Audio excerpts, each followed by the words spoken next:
Professor Douglas para mais uma aula de medicina intensiva. Hoje vai ser uma das aulas aí talvez mais tranquilas aí do tópico, uma aula de analgesia e sedação, que volta e meia cai em prova, e vocês vão ver que são questões fáceis. Eu vou mostrar na aula para vocês como é que isso cai com mais frequência. Normalmente não dá muita dificuldade para acertar. Então, vamos junto, vem junto comigo aqui, e vamos tentar gabaritar aí essas questões, porque normalmente são questões tranquilas. E na aula de hoje, então, a gente vai falar rapidinho aí de, bom, para que a gente seda na UTI e qual que é a nossa meta de sedação. A gente vai falar o carro-chefe da aula, o tópico mais importante, que é o despertar diário, tá certo? E por fim, a gente vai falar um pouquinho de cada sedativo que a gente tem, principais vantagens e desvantagens, tá certo? Então, vamos começar falando sobre essas metas de sedação em UTI e por que a gente faz sedação em UTI. E pessoal, quando vocês vão num congresso ou quando vai ter uma aula de terapia intensiva, alguma coisa do tipo, essa imagem aqui é um clássico, a Bela Adormecida. Eles colocam lá no primeiro slide da aula Bela Adormecida. Porque é uma imagem que traz paz, olha só como é que ela está bem, tranquila, calma. Mas a verdade, pessoal, é que eu vou mostrar para vocês que essa imagem, por mais bonita que seja, ela não é nosso objetivo atual. E vou explicar agora para vocês. Primeiro, por que a gente acaba sedando um paciente na UTI? Olha, a sedação tem pontos muito positivos, né? Um paciente na UTI tem muito motivo para ter dor, por exemplo. Ele fica entubado, ele fica cheio de catéter, às vezes tem uma fratura, tem um machucado. Então, a gente consegue aliviar dor, claro, junto com outras medicações analgésicas. A gente consegue manejar dispneia, também muito frequente na UTI. A gente consegue manejar ansiedade. O paciente entubado frequentemente não entende exatamente o que está acontecendo, ele fica ansioso. E um ponto positivo é que a gente consegue promover amnésia. Pessoal, é muito frequente que o paciente não lembre bem o que aconteceu enquanto ele estava na terapia intensiva. E esse é um dos efeitos dos sedativos. Então, esses são os pontos positivos e é por isso que a gente continua usando sedativos na UTI. Só que sedativos, pessoal, é uma das classes de medicações que a gente atualmente sabe que matam em UTI. Então, quando a gente usa sedativos em excesso, a gente fica sempre numa balança. Ok, eu não quero que o meu paciente fique sofrendo, eu quero garantir que ele fique confortável, mas ao mesmo tempo, eu não quero dar mais sedação do que ele precisa, porque a gente sabe que sedação está associada a mais infecção, mais tempo de ventilação mecânica, mais TVP e TEP, mais tempo de UTI e maior mortalidade. É isso mesmo, pessoal. Excesso de sedação a gente sabe que aumenta a mortalidade dos pacientes. Então a gente vai muito atrás aí de terapias para tentar diminuir a mortalidade, sendo que tem coisas muito simples que a gente consegue fazer na terapia intensiva para reduzir a mortalidade do nosso paciente. Então, em resumo, se a gente fica nessa balança de eu preciso dar sedativo para aliviar desconforto, mas eu não posso dar muito sedativo para não matar o meu paciente, o que a gente tenta fazer é que o alvo de sedação é a menor dose necessária do sedativo, desde que meu paciente fique confortável. E a gente coloca, então, um alvo clássico de RAS 0 a mais 1. De RAS menos 2 a mais 1.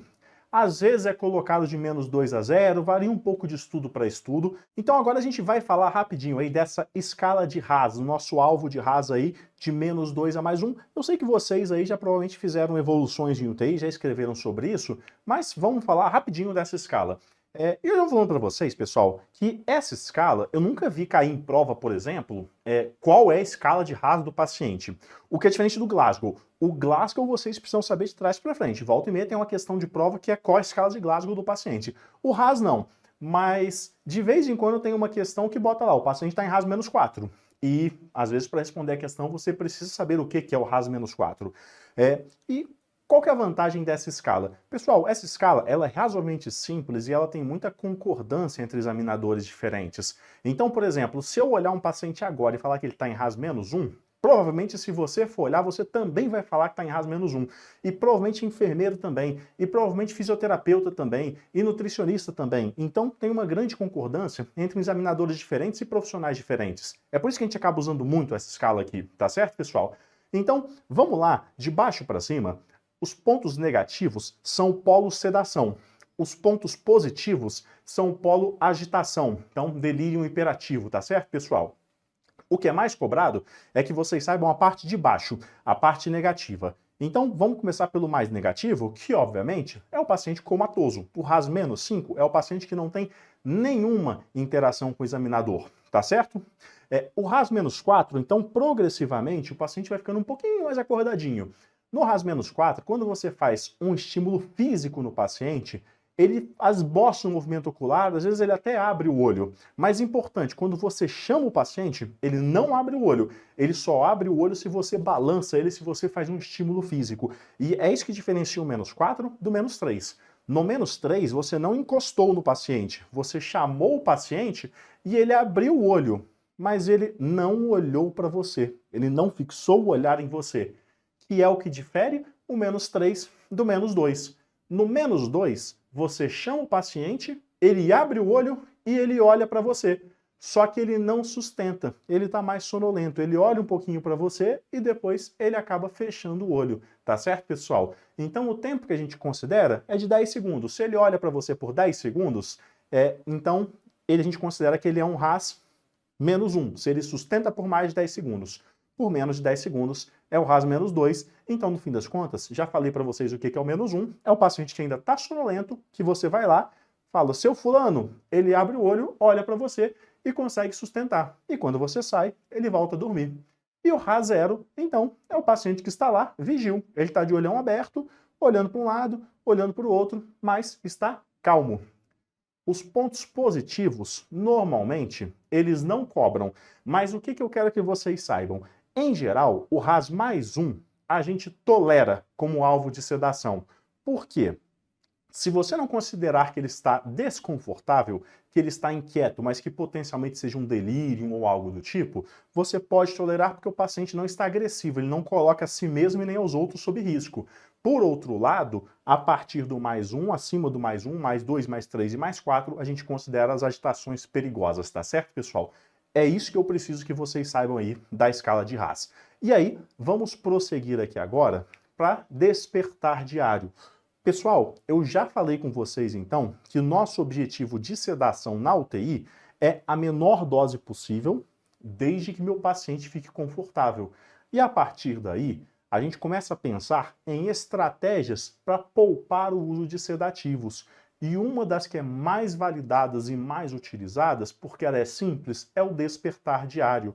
E no que consiste o despertar diário? Pessoal, despertar é desligar todos os sedativos, tá certo? Então você chega todo santo dia lá de manhã e desliga os sedativos. Não é reduzir um pouquinho, não é reduzir pela metade, não é diminuir em 2 ml hora, é chegar lá e desligar. Eu quero que meu paciente, de fato, desperte. Douglas, e a analgesia, o fentanil, que frequentemente a gente acaba usando?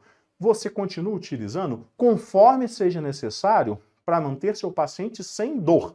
Mas é dose analgésica, eu não quero que meu paciente fique intoxicado por fentanil, tá certo? Então, uma dose baixa de fentanil, habitualmente, a gente mantém. E se o paciente acorda e fica confortável, fica lá num RAS 0, por exemplo, você pode considerar manter esse paciente sem sedativos. E se for possível, você pode até fazer um teste de respiração espontânea e ver se dá para tentar extubar esse paciente. Douglas, mas e aquele paciente que não tem a menor perspectiva de ser extubado, porque ele está grave, porque ele está chocado? Legal, o despertar diário é para todos os pacientes, não é só para os que eu quero extubar, é para todo mundo, com algumas exceções que eu vou falar daqui a pouquinho, tá certo? Ok, 12, desliguei o sedativo e meu paciente ficou desconfortável. E agora? O que eu faço? O que você faz é tentar utilizar uma dose menor do que você estava usando antes. Classicamente, então, por protocolo, é a metade da dose, e aí, conforme seja necessário, você vai ajustando para o seu paciente ficar confortável. Ah, Douglas, e precisa fazer isso mesmo? Pessoal, como eu falei, o despertar diário ele é extremamente validado. E a gente sabe que fazer isso está associado a menos tempo de ventilação mecânica, menos tempo de UTI e menos mortalidade. Então, sim, pessoal, esse negócio idiota de chegar lá e desligar o sedativo diminui mortalidade na sua unidade de terapia intensiva. Então, como eu falei para vocês, a gente fica estudando um monte de coisas mirabolantes para reduzir mortalidade, sendo que uma estratégia tão simples assim já consegue reduzir. E com muita frequência ela não é feita, mas é uma boa prática médica, tá certo? E é por isso que ela cai bastante em prova. E no fim das contas, em quem que a gente não faz despertar diário? Como eu falei com vocês, tem algumas contraindicações do despertar diário, mas são coisas tão esdrúxulas, mas tão esdrúxulas, que vocês provavelmente nem iam cair nessa na prova. Pessoal, tem determinados pacientes que a gente está usando o sedativo para tratar alguma coisa. Então, por exemplo, o paciente tem hipertensão intracraniana descontrolada, eu estou dando sedativo para tratar a hipertensão intracraniana dele. Assim como no estado de mal refratário, eu estou dando lá o benzodiazepínico, o propofol, para tratar o estado de mal do meu paciente. E a mesma coisa na abstinência alcoólica. Às vezes você está dando lá o benzodiazepínico para controlar a abstinência alcoólica. Então, ok, você não vai fazer o despertar nesses pacientes, porque o sedativo é terapêutico. Então, se você está usando o sedativo para tratar, ok, você não desliga a sedação. E, pessoal, o paciente com bloqueio neuromuscular, como eu falei, também é meio esdrúxulo aqui, eu fico até com vergonha de falar isso para vocês. Vocês não vão desligar a sedação do paciente que está com bloqueador neuromuscular, senão você vai fazer uma tortura no paciente. Então, se o paciente tem uma SARA grave e com assincronias incontroláveis e está bloqueado, ok, não vai dar para desligar a sedação desse paciente. E, por fim, se o paciente tem um histórico aí de agitação incontrolável nas últimas horas, talvez não faça sentido você desligar a sedação. Mas, como eu estou falando para vocês, são cenários de exceção. A maioria dos pacientes são candidatos a despertar diário. Douglas, o paciente que está chocado, está muito grave, não contraindica despertar diário, tá certo, pessoal? Então, vamos prosseguir aqui e vamos ver como é que isso cai em prova. E isso, como eu falei para vocês, são questões simples que dá para vocês acertarem. Olha só. Uma mulher de 42 anos é admitida na UTI com quadro de Covid, oriunda de hospital de campanha, onde foi entubada por hipoxemia, sem comorbidades descritas. Ao exame clínico, a febril, uma frequência cardíaca de 62, uma respiratória de 22, uma PA de 115 por 72, saturando 97%, com uma glicemia capilar de 115 em RAS-4. Ou seja, ela está até um pouquinho fora da nossa meta, né? Qual que é a nossa meta, então, de escala de RAS, pessoal? É o nosso RAS-2, a mais 1, 0 a mais 1, algumas pessoas aí toleram esse mais 1, tá certo, pessoal? Então, em uso de midazolam 10 mg por hora e fentanil 20 microgramas por hora, com pupilas mióticas e fotorreagentes, em ventilação mecânica, modo pressão de suporte, PIP de 8, FO2 de 50%, um delta de pressão de 10 cm de água e um volume corrente de 550, com um peso predito de 55 kg, sem drogas ativas. Recebe dieta enteral 20 ml hora. Diurese, 1.200 ml nas últimas 12 horas. Tomografia de tórax, vidro fosco acometendo 30% do parênquima pulmonar. Exames laboratoriais, pH de 7,38, PaO2 de 80, PCO2 de 38, bicarbonato de 24, creatinina de 0,8, leucócitos de 8.200, plaquetas de 192 mil. E aí ele pergunta, as próximas condutas a serem realizadas nesse caso são... Pessoal, primeiro ponto, essa paciente é candidata a despertar diário? Gente, vamos lá. Todos os pacientes são candidatos a despertar diário. Quais são as exceções? Hipertensão intracraniana, estado de mal, abstinência alcoólica e o paciente que está com agitação incontrolável. Então, a minha paciente está com bloqueador neuromuscular? Não está. Está com hipertensão intracraniana descontrolada? Não está. Ela está em estado de mal ou abstinência alcoólica? Não está. Então, pessoal, ela é candidata a despertar diário? Ela é candidata a despertar diário. Então, qual que é a melhor conduta aqui para esse caso? É desligar a sedação, tá certo? Então, isso só está escrito na alternativa da letra A, que é desligar a sedação, realizar um teste de respiração espontânea e proceder à extubação, que é uma alternativa perfeita aqui para esse caso. Aí olha para as outras. Letra B, assegurar sedação profunda. Pessoal, não tem nenhum sentido em manter essa paciente em sedação profunda. Então, quem que são os pacientes que têm indicação de sedação profunda? Novamente, são os que você não vai despertar. Os que estão bloqueados, os que estão com hipertensão intracraniana e os que estão com estado de mal. Esses são os três que merecem sedação profunda. Não é o caso dela. Letra C, instalar o índice bispectral, o BIS, com alvo de 20 a 40. Pessoal, o BIS, ele não tem uma boa validação para ser utilizado na terapia intensiva e mais do que isso, esse BIS que ele coloca é um BIS de sedação profunda. E depois ele ainda fala em curarizar a paciente. E não está indicado isso. E a letra D, manter sedação leve e modificar para modo pressão controlada. Pessoal, por que manter sedação leve? Como eu falei para vocês, o despertar diário é desligar os sedativos, não precisa manter a sedação nessa paciente. A gente desliga e faz um teste de respiração espontânea. Não deu certo? Não dá para extubar essa paciente? Ela ficou confortável? Deixa sem sedação. Ela ficou desconfortável? Volta a sedação numa dose um pouquinho mais baixa. O que gerou confusão nessa questão é que muita gente falou, Douglas, mas essa paciente ela tem SARA e ela não está fazendo ventilação protetora. Olha lá, ela está fazendo ali 10 ml por quilo. Pessoal, o que eu vou falar para vocês? Ventilação protetora é na fase aguda da SARA. Você acabou de entubar a paciente, o pau está quebrando, o paciente está fazendo febre, o paciente está ruim. O paciente começou a defervescer, começou a melhorar. Pessoal, nesse momento, para estubar o paciente, a gente acaba abrindo mão da ventilação protetora porque a gente não consegue estubar ninguém com 6 ml por quilo. Então a gente tolera que o paciente faça 8 ml por quilo, às vezes até mais. E o melhor que a gente pode fazer para esse paciente nesse momento é tirá-lo da ventilação mecânica. O gabarito correto, então, é a letra A. Ah, Douglas, essa questão foi fácil. E aí, olha aqui. Diferença de 1 ano entre as questões. Então, USP São Paulo 2020.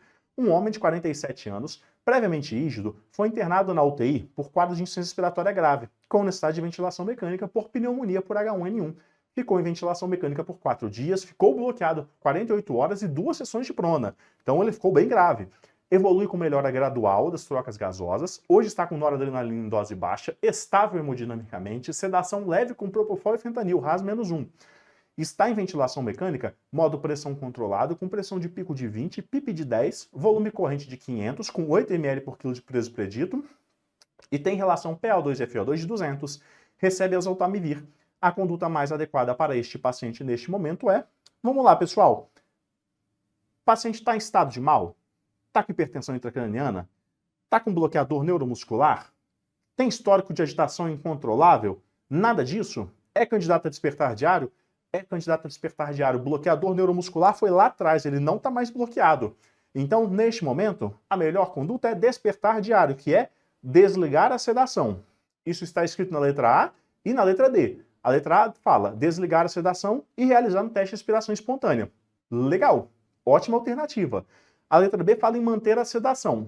Não vamos manter a sedação, a gente vai fazer um despertar diário e novamente ele tentou brincar com você que ia falar que, mas tem que fazer ventilação protetora. Neste momento a gente saiu da fase aguda da doença, o que a gente tem é que estubar esse paciente. Então a letra C também está errada, porque também fala em manter sedação. E a letra D, vamos lá, olha o que a letra D fala. Desligar a sedação, legal. Passar paciente para modo pressão de suporte e reduzir a pressão de suporte gradativamente. Pessoal, a gente tem uma aula de teste de respiração espontânea que a gente fala exatamente sobre isso. E não é reduzir gradativamente, é fazer imediatamente um teste de respiração espontânea. O gabarito correto é a letra A, tá certo, pessoal? Então, é assim que isso cai em prova, fácil desse jeito, tá certo? E aí, vamos falar agora das principais medicações que a gente tem, que de vez em quando eles acabam cobrando uma particularidade ou outra das medicações. Então, dos analgésicos, os dois mais utilizados são o fentanil e a morfina. Provavelmente, o que vocês mais veem sendo utilizado, em especial naquele paciente que está entubado com medicação contínua, é o fentanil. E eu vou mostrar para vocês o porquê. E como sedativos, os 3 mais utilizados são o midazolam, o propofol e a dexmedetomidina, o famoso Precedex, tá certo?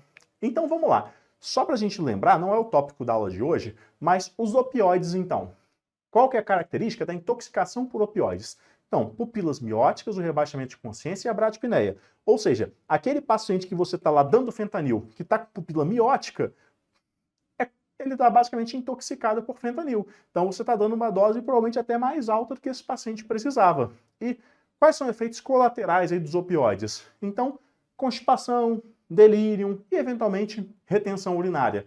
E aí, só para lembrar, qual que é o antídoto aí da intoxicação por opioides, se for indicado, naloxone. Novamente, vocês vão ter uma aula só de intoxicações. Isso aqui foi só para relembrar, porque é um tema frequente em prova. E aí, vamos comparar os 2 opioides, a morfina e o fentanil.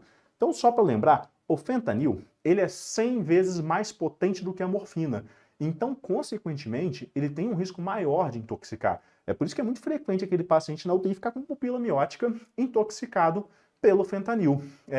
Agora, qual que é a grande vantagem do fentanil para o paciente crítico comparativamente à morfina? O problema da morfina é que ela tem metabolização hepática e ela tem metabólitos ativos, que são eliminados pelos rins. Então, se o paciente tem insuficiência renal, o que acontece é que os metabólitos da morfina continuam circulando por mais tempo. Então, nesse perfil de paciente que é muito frequente na UTI, o paciente com disfunção renal, ele acaba tendo um risco mais alto de intoxicação. O fentanil, por outro lado, ele também tem eliminação renal, só que o metabólito é inativo. Então, se o seu fígado funciona, pode usar fentanil, porque mesmo tendo disfunção renal, o metabólito não vai ter efeito. Tá certo, pessoal? Então, essa é a grande diferença entre os dois. E dos sedativos? No fim das contas, eu falei para vocês de 3 sedativos, então, que foram o midazolam, o propofol e o Precedex. Nenhum deles tem uma evidência clara de superioridade. Por algum tempo, o Precedex chegou aí como uma grande promessa que é ser o melhor de todos. E, pessoal, no fim das contas, ele também não é isso tudo, tá certo? Então, vamos falar rapidinho aí das 3 classes que eu falei para vocês, os 3 sedativos, o propofol, o midazolam e o Precedex. O propofol, ele é um excelente sedativo. Por quê? Porque ele tem início de ação rápido e ele tem meia-vida curta. Ou seja, ele é bom para sedar rapidinho o paciente e ele é muito bom de titular. Agora, qual que é o grande problema do propofol? Pessoal, o propofol, ele é popularmente conhecido como chocofol, né? E algumas pessoas também chamam de propochoque. Aí você escolhe o que você achar o melhor. Mas ele está fortemente associado à hipotensão, mas isso acontece em especial em doses muito altas e infusões rápidas, tá certo, pessoal? O propofol tem um outro problema, que ele causa muita flebite. Então, normalmente, se o paciente só tem acesso periférico, é uma medicação ruim. Ele requer um acesso venoso central.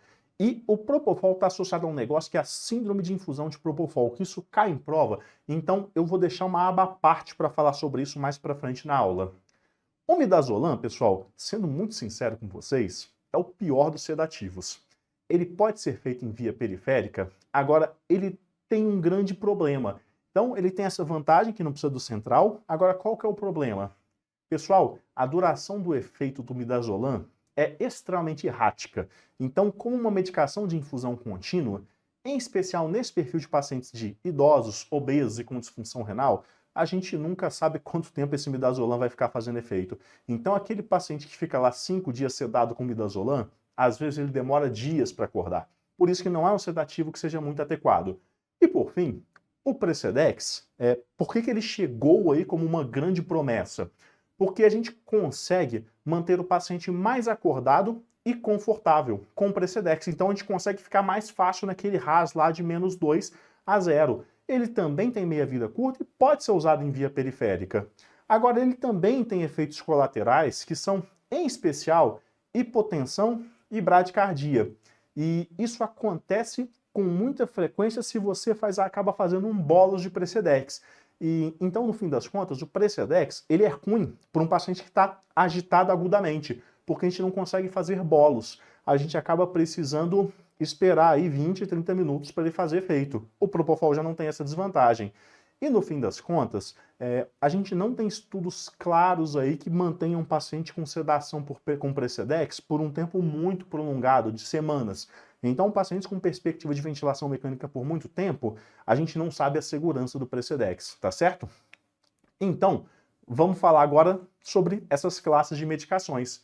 E uma questão, então, do IANSP de 2023 que pergunta a droga relativamente nova que tem sido muito utilizada em UTI devido ao fato de reduzir a incidência de delírio e reduzir o tempo de ventilação mecânica pessoal, aqui ele está falando justamente do Precedex. O Precedex, a gente tem alguns ensaios clínicos que sugerem que talvez ele diminua um pouquinho de delírio e talvez ele diminua um pouquinho o tempo de ventilação mecânica. Mas é um efeito discreto e que não está associado, por exemplo, à redução de mortalidade. Então é por isso que, no fim das contas, a gente não fala que o Precedex é superior aos outros, mas essa é uma característica de fato dele, tá certo? Então o gabarito correto vai ser a letra E. O midazolam, como eu falei para vocês, se for para escolher o pior sedativo, é ele. A quetiapina não é um sedativo, ela é um antipsicótico, então você usa se o paciente tem delírio. A metadona também é um opioide, que às vezes a gente usa no caso de paciente que tem dependência a opioides, tá certo? Mas também não vai ser a resposta correta. O alprazolam, assim como o midazolam, é um benzodiazepínico, então também não é a resposta certa. O gabarito é dexmedetomidina. E aí, só para vocês matarem a saudade, olha lá. Caiu em 2020, 2021, 2022. Olha a questão da USP, então, em 2022. Uma mulher de 62 anos admitida na UTI, veio de uma UPA em ventilação mecânica invasiva há 36 horas por insuficiência respiratória secundária à Covid. Exame clínico, RAS-5, ou seja, está comatosa. É o nosso alvo? Não é. Em uso de fentanil, 150 microgramas por hora. Pessoal, essa dose de fentanil é uma dose absurdamente alta. A dose com mais frequência a gente utiliza é de 20 a 30 microgramas por hora de fentanil e dificilmente você precisa de mais que isso. Sabe por quê? O nosso objetivo com o fentanil não é sedar o paciente. O fentanil ele é um analgésico. O sedativo a gente vai usar outra medicação. Então essa dose está colossal. Esse paciente com certeza está intoxicada por fentanil. Isso a gente vê porque logo em sequência ele fala, olha lá, pupilas mióticas. É claro que estão mióticas, ela está intoxicada pelo fentanil. E aí depois ele fala, midazolam, 1 mg por quilo por hora. Pessoal, isso também é uma dose absurdamente elevada de midazolam. Habitualmente, a dose que a gente costuma usar de midazolam é de 0,05 a 0,1 mg por quilo por hora. Pode subir um pouquinho disso, mas 1 mg por quilo por hora é uma dose colossal de midazolam. Então vamos seguir. Em uso de noradrenalina, 0,7 microgramas por quilo por minuto, com enchimento capilar de 4 segundos, PM de 60, frequência cardíaca de 130, sinusal, com extrasístoles ventriculares frequentes sem onda T apiculada. Em volume controlado, sem assincronias ou ciclos assistidos. É claro, a paciente está comatosa. Uma frequência respiratória de 30, volume corrente de 255 ml por quilo.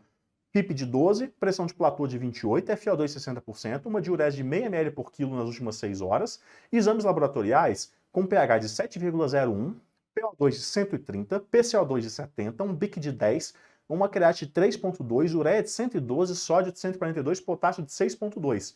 Do ponto de vista neurológico, a conduta mais adequada é, pessoal, essa paciente que está toda quadrada, né? Então eu fico até arrepiado como intensivista aí vendo essa paciente, porque tem muita coisa que dá para melhorar aqui no manejo desse caso. Mas ele pergunta do ponto de vista neurológico, então não vamos ficar viajando muito aqui. Pessoal, a paciente está com bloqueador neuromuscular? Está com hipertensão intracraniana descontrolada? Está com estado de mal? Tem histórico de agitação incontrolável? Não tem nada disso? Ela é candidata a despertar diário? Ela é candidata a despertar diário. Então a gente vai desligar os sedativos. E aí, vamos lá. A letra C já fala manter cedoanalgesia. Está errada. E a letra A fala reduzir fentanil e midazolam, também está errada. A gente não vai reduzir fentanil e midazolam, a gente vai desligar o midazolam.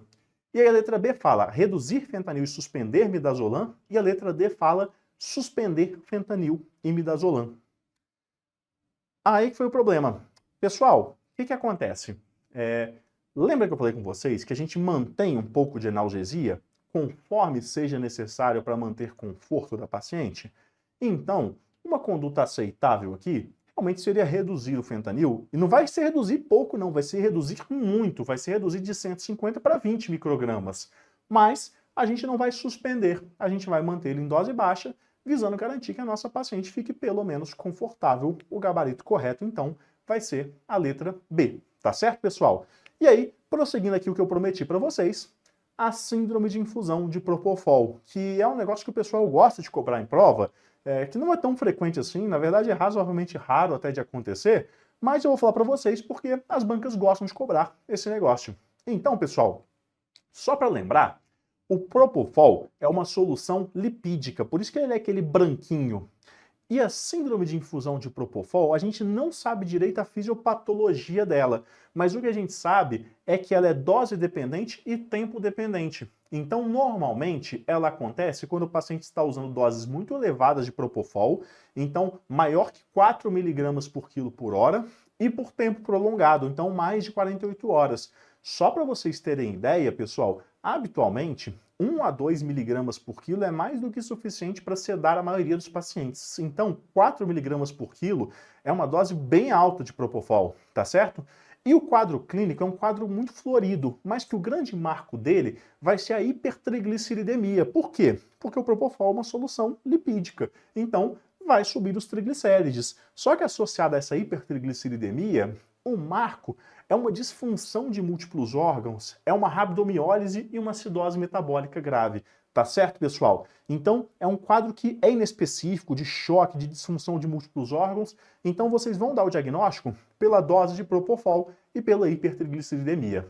E qual que é o tratamento? Suspender o Propofol, tá certo? Mas para a síndrome em si, não tem um tratamento específico. E aí, vamos ver como que isso cai em prova. Uma questão da USP São Paulo, que fala exatamente disso. Um homem de 29 anos internado na UTI por trauma crânioencefálico grave após acidente de moto. Além de lesão axonal difusa e edema cerebral na tomografia de crânio, apresentava fratura de fêmur não cominutiva. No segundo dia da internação, na UTI, apresentava CPK de 3.400, uma creatina de 1.2, sem outras alterações. No terceiro dia, na UTI, apresentava CPK de 15.000, então uma elevação abrupta aí de CPK. Uma creatina de 1,5, um ureia de 62, com um pH de 7.1, um PO2 de 200, CO2 de 38, um base excess de menos 15, um bicarbonato de 9, ou seja, uma acidose metabólica, na verdade uma acidose mista, né, pessoal? Metabólica e respiratória, com FO2 de 40% e hipertrigliceridemia. Opa! Esquisito, né, pessoal? Tem pouca coisa na UTI que causa hipertrigliceridemia. Vamos prosseguir. Há 3 dias em uso de fentanil, 50 microgramas por hora, e propofol, 4 miligramas por quilo por hora, com pique controlada, mantendo a estabilidade hemodinâmica, com noradrenalina 0,1 microgramas por quilo por minuto. A causa mais provável do conjunto de alterações laboratoriais é... Pessoal, aqui ele dá uma série de hipóteses diagnósticas que até poderiam justificar o quadro clínico, mas diante do que ele deu para a gente de uma dose alta de propofol por 3 dias com hipertrigliceridemia, a hipótese mais provável certamente vai ser a letra A. Vamos para a letra B, rabdomiólise por trauma de extremidades. O que fala contra aqui, pessoal? Ter acontecido no terceiro dia essa grande elevação de CPK. Se fosse um trauma de extremidades com rabdomiólise, eu esperaria isso aí logo no começo da internação, não lá no terceiro dia. A letra C fala em embolia gordurosa. Pessoal, a embolia gordurosa, o marco dela vai ser um quadro até parecido com uma embolia pulmonar.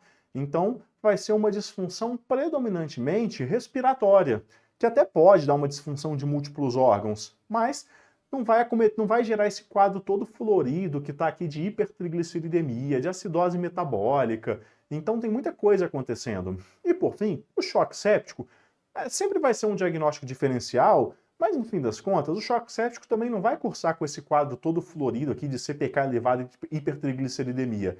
Então, é por isso que o diagnóstico é a síndrome de infusão de propofol. Então, pessoal, para fechar a aula de hoje, vamos falar dos pontos-chave, que, como vocês viram, se você está na dúvida, desliga a sedação. Isso aí tem pouca exceção. Lembra aí quais são as exceções? Então, já falamos aí umas 50 vezes na aula, né? Bloqueio neuromuscular, hipertensão intracraniana, estado de mal, agitação incontrolável. Só isso. Não tá desse jeito? É candidato a despertar diário. E lembra, a analgesia a gente mantém conforme seja necessário. Então, você desliga a sedação, mas mantém a analgesia para o paciente também não ficar muito desconfortável. E lembra então dos 3 sedativos? Então, midazolam, que é o pior de todos, propofol e Precedex, não tem bem uma primeira opção, a gente individualiza. Então, por exemplo, meu paciente só tem acesso periférico, talvez eu vou evitar propofol, vou priorizar midazolam e Precedex. O meu paciente tem um acesso central, então talvez o propofol seja uma opção legal. Quero manter meu paciente um pouquinho mais acordado? O Precedex pode ser uma boa opção. Então, vai ser muito caso a caso, tá certo? E só para lembrar, o Precedex, então, talvez diminua o delírio, talvez diminua um pouquinho a ventilação mecânica, mas aparentemente mortalidade não diminui. E, por fim, a síndrome de infusão de propofol, que as bancas de vez em quando gostam de cobrar, está associada aí a doses altas, então de 4 mg por quilo por hora, por mais de 48 horas, e um quadro florido aí de hipertrigliceridemia, rabdomiólise e disfunção de múltiplos órgãos, tá certo, pessoal? Era isso que eu tinha para falar para vocês. Gabaritem questões desse tópico. Um grande abraço, pessoal. Até a próxima.